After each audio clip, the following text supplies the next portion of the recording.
سلامات بيتسب كم يعلقكم ناي بليني مس عالمي يوتيوب شانل تخطاتلت زخونكم مالتي بمجمرتا كلهم بمسنجر آتيكم مالتي بمسنجر ماتيكم نزاب زي أني توستور ريخم لعلي سلست شحن حموشة ميتن سبعات مالتي ماريام قريمني بتعمبك قريمني بمسنجر آتيكم سدهاي زحاتتكم سوات مالتي نزا ستورو زياريكم بايزوي لو معنتي ملؤ تاريخي كعلكم ملؤ تاريخ مالتي نايب حق يزبلكم زلو بزا فوتو زيا بزغصل بزا فوتو زيا قصيلون مزا فوتو زيا استزحزت ملؤ تاريخي كعلكم بجخم اذا فيديو زيا نهيوتيون بتعم تغير هيوت بتعم تغير فيديو سلازخونت منالبات نسخم كساب مودعتا تاريخي سمعكم كاب تاريخي كاب هيوتي زخونه نجر تماهيركم نعيون مونيتايز كتقورون تخليكم على يوتيوب مالتي سلازي حوات كلهم ابزا لينك زي عنداتكم كسمعون كتدامصون باخبرت حتىكم باخبرت بتحتنا كل حتىكم مالتي ياو مجمرتا تاريخي كجمرت لخو كاب اديس اباي ያው ታሪኬ ከጅምሮትልኹ ካብ አዲስ አበባ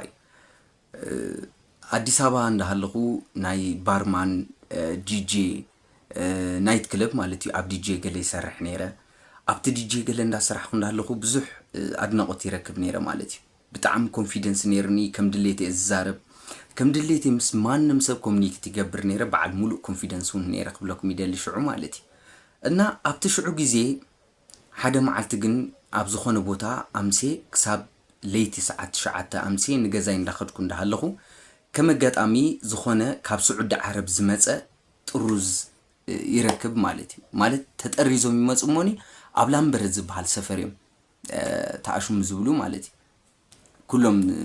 ዝእከቡ እና ከመጋጣሚ ለይቲ ሰዓት 9 እንዳኸድኩ እንዳሃለኹ ሓደ ካብ ስዑድ ዓረብ ዝመፀ ሓውና ምስ ሓደ ጉራጌ ሹቅ እንዳተጨቃጨቀ ወይ እንዳተባአሰ ይረኽቦ ሕጂ እንዳተባአሰ እንዳሃለወ ምስኡ ተባይሱ ምልስ ምስበለ 2013 እዩ ያው ምስተኹነታት ብጣዕሚ አውግእን ኣብ ዝተፈላልይ ነገራትና ነርና ትሽዑ ሰዓት ማለት እዩ ማለት ትግራዋይስ ብጣዕሚ ኣብ አዲስ አበባ ዝጽላአሉን ዝእሰረሉን ኩነታት ኢና ነርና ሽዑ እናይ ገርመኩም እዩ ኣብቲ ሽዑ ሰዓት ንዓዝ ሓወይ ንምንታይ ኢኻ ምዝብዝኒ ጉራጌ ትባአስ ዘለኻ ንሕና ኣብዚ ከባቢ 2-3 ዓመት ጸኒሕና ዘይተባአስና ንስኻኸ ንምንታይ ምስ ኣብዝኒ ሰብኣይ ትባአሰለኻ ኢለ ንገዝኡ ከፋንዎ ነዚ ትግራዋይ ሓወይ ማለት እዩ ንዓይለ ድፍእ የብሎ ሕጂ ከመጋጣሚ ክልተ ሰባት ኮይኖም ኣምሓር እዮም ክልቲኦም ኣብ አዲስ አበባ መጽኦም ማለት ካብ ኣምሓራ ክልል አዲስ አበባ መጽኦም አዲስ አበባ ዕባዮም መጽኦም ታይ ገይርካ ወቂዕካ ድዩ ከመይ ገይርካ ገምታት ገሌሎም ከምዝ ገይሮም ጭብጥ ቢሎም ሒዙኒ ኖ አይ ወቃዓንኒ ግን ኪድ ንገዛኻ ይብሎ ኣለኹ እሱ ኸኣ ያው ንገዙ ይዝኸድ ዘሎ ገለ ይብሎ ሞኒ ኖ ወቂዕ ካምበር ክንድዚ ኣብዚ ዶጠጦ ይትብሉን ወይ ድማ ኣይትጨቃጨቆን ይኹም ገለ ይብሉና ከመጋጣሚ እዚ ጉራጌ ሰብኣይ ኪዲሉ ነዞም ክልተ ኣምሓሩ ይዛረቡ እዚ ሰብኣይ እዚ ምሳይ ተባይሱ ስለዚ ከምዚ ኢሉ ኸኣ ጸሪፍኒ ይብሎም ሞኒ ኣብቲ ሽዑ ሰዓት ተጋሩ ብጣዕሚ ስለ ንጽላእ ነበርና ተጋሩ ብጣዕሚና ንጽላእ ነርና ክሳብ እስር ቤት ኢና ንበጽሕ ነርና ማለት እዩ ክሳብ እስር ቤት ክንደይ ሰባት ተገፊፎም እዮም ሽዑ ሰዓት እና ኣብቲ ሽዑ ሰዓት ጭንቕ ምስበለኒ በቃ ጭንቕ ምስበለኒ ስቕ መሪፃ ኣነ ማለት እዩ ንጸግዒ ሒዘ ሕጂ ነዚ ወዲዚ ነዚ መጺኡ ምስቲ ጉራጌ ተባይሱስ ኣገላጊለ ንገዝኡ ክሰዶ ዝሓሰብኩ ሰብኣይ ሕዘ ቢሎም ብቦክስ የለ ብገለ የለ ድዋዕዋዕ አቢሎም ወቂዖም ማለት እዩ ደም ይገብሩ ደም ገይሮሞ ትሸርቱ ጠልቂው ግዛዓም ዝዓገለገለ ይኸይድ ሕጂ ምስከደ ንዓይ ምልስ ኢሎም ቶም ክልተ ኣምሓሩ መይሶም ምልስ ኢሎም ንዓይ እንታይ ይብሉን አንታ ዘረኛ አንታ ትግራዋይ ንስኻኮ ንዓና ከምዚ ኢልካ ተጥፋአና ስለዝደለኻ ኢኻ ንዑ ኪድ ትብሎ ነርካ ንስኻ ዘረኛ ሰብ ኢኻ ኢሎም ክወቅዑኒ ይሓስቡ ኣብቲ ሽዑ ሰዓት ማለት እዩ ከመጋጣሚ ወዲ ራያ ዝበሃል ወዲ ነይሩ ሓደ መጺኡ የድሕነኒ ይጋላገል ማለት እዩ مستقلاقلكو جن كما قطعم حدقا بصي ات حدقا نسوخا از تريو زلخم فوتي كميل وصي حزبلكا انا كما قطعمي بدحريتي نيرو تمحاري لكا اتت زخده كيدي لخفانو وتصعركمو كفانو الى مس حسبكو جن مصيمتهم كل تمحارو زوقعو تግራዋይ مصيو نتمحارا يوقع له خيلو ام فوف بيلوريرو كدغله زخون امني او عيني يعرفو مالتي او عيني مس عرفو انا وني يفلطن قلبي يفلطني قط الى وديقه قط الى خودقت له بنقل افي جن اذا سني زيان اذا عيني زيان توقيع مالتي ترديهمني اذا عيني زي خمس تريو زلخم فيديو مالتي اذا سني زيان اذا عيني زيان توقيع اذا خو قعتلخو ن 5-6 دقيقة زاكل فينت وديغه منم زفلطوني قلبي يلن حجي نغزاي كيده دقيسه امدقاسي مس دقسكو خا زخونه نغير يحسب نيره انت اتزحسو نوركو حسب بقى غزاي دقيسسي بسلام كتسي از حسب نيره كما قطام جن بر تولكو حاسس يبللخو حمدي حاسس يبللخو حمدي امنت ازلخو الى محساب جميره مالتي كمي امنت ازلخو الى محساب جميره امنت ازلخو الى تحاشوا حاسس تولكو من كرداني كالن قلبي بطعمي بقى بطعم تخاويدو بطعم رئسي كم قال خوينا مالتي مالت تايدن زيزنيخو قال رئيت بلكو اب ايدي دم طب يبل دحر كيده حاسس تولكو اس كل ነገር توقاقعينيخو حيلي دخي مسلو زلو كيدي لقنعيله تدامسكو سبات كيومني اتوم زخوون سبات كا انت يبلنلو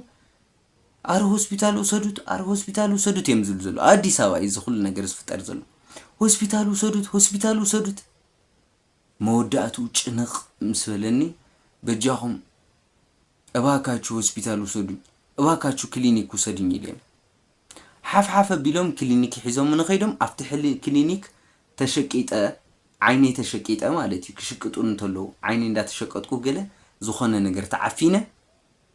عفينو من تصعدا زلو غله مشقط مالتي نسخم غيرومني ابشعي از فوتو زي تلاعيلي يخبلكم دلي እና ካብኡ حيزوم من تمليسوم كابت كلينيك رئي تبلكو باترول بوليس مشدشو بوليس مالتي اتسب حزمو يملك نتግራዋይ حزمو ማለት حزمو መጽዮም ኣብ ስፓልቲኦም ኮፍ ቢሎም ንخمس ገይሮም ኮፍ ቢሎም ማለት ኮፍ ኢለ በቃ ኮፍ ኢለ ካው እንታይ ይብሎም ትግራዋይ ኣብቲ ሽዑ ሰዓት ብጣዕሚ ሕማቅ ኩነታት ስለ ዝነበረ ትግሪ ይኮኑ ገለገለ ኢሉ ክዛረብ ይሰምዑሙኒ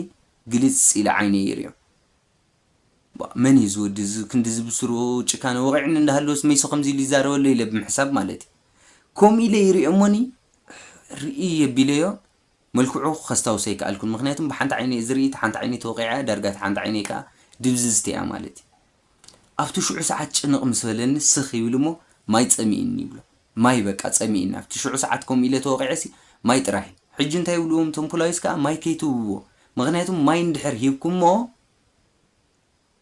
زخون ነገር ከጋጥመኝ ማለት ከምዝ ሞት ገለገለ ማለት ይኸጋጥመኝ ስለዚህ ማንጎ ነገር ግዝሉ ገለገለ ይብሉም ት ፖሊስ ሓላፊ ኮም ይብሎም ሙስኦም ይኸይድ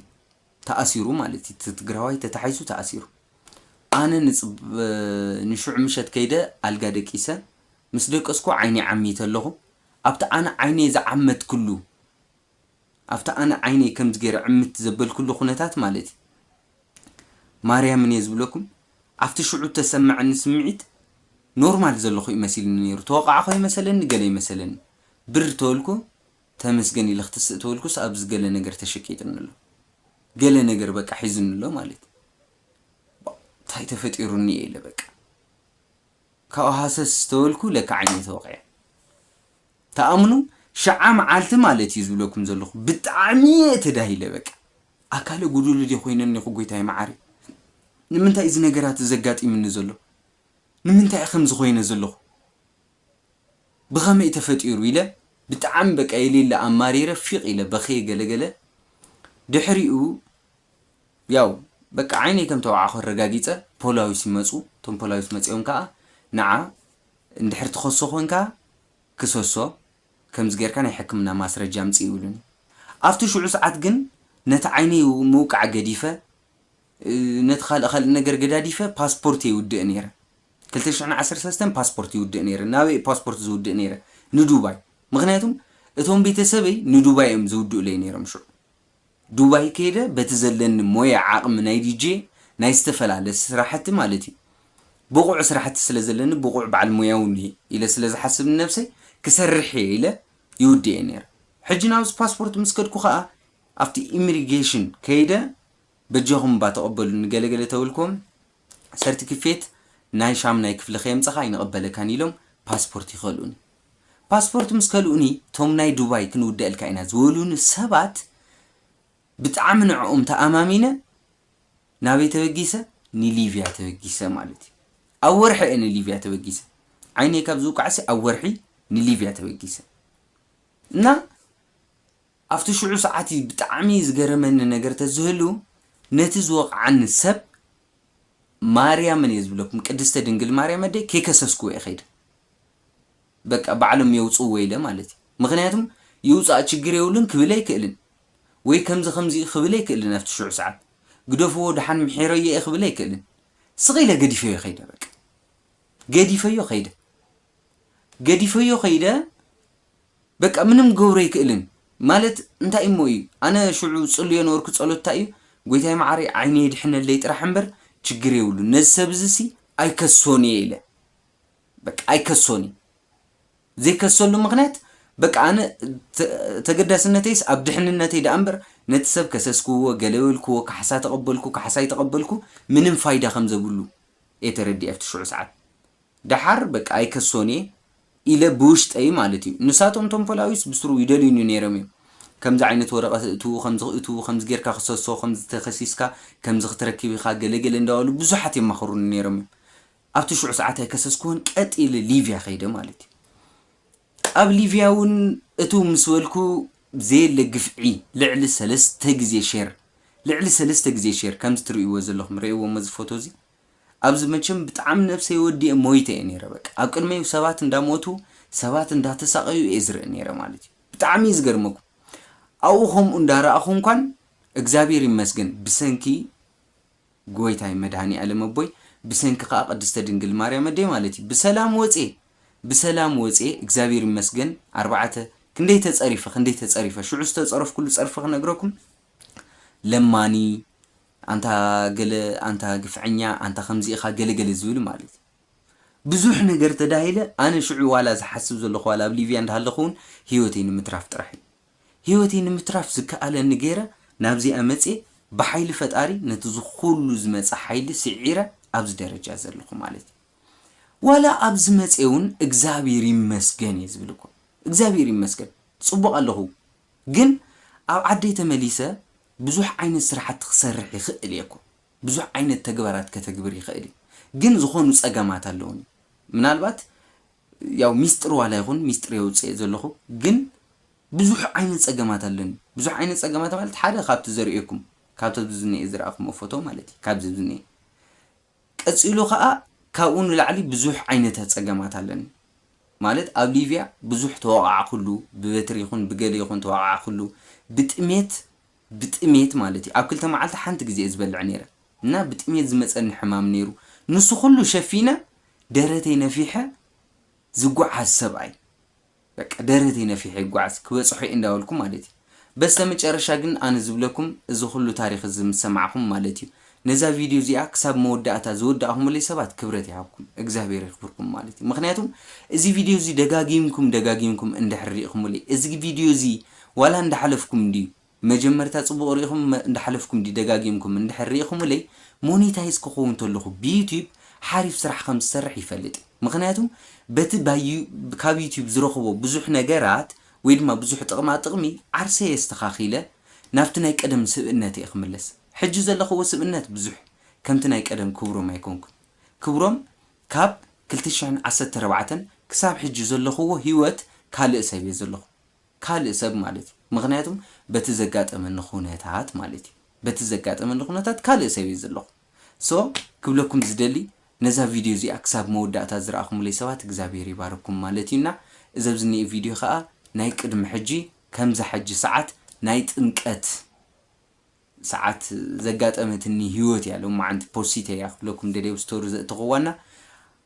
በስተመጨረሻ ኣብ ኮሜንት ዝሃብኩም ምኒ ከምዚ ኢልኩም በሜሴጅ ንዓይ ስለዝተጨነቅኩም ለይ ብጣዕሚ ዝምስግን يغنيلي تنكم كلكم بيفوتوا مالتيو كيباسو بزح نجارات سرح سبي بزح نجارات زتكبر سبي كم تبراتات عني جيجنا عجوخا برتع خمتو بلنخا اي تراترن يغنيلي كلكم بيفوتوا مالتيو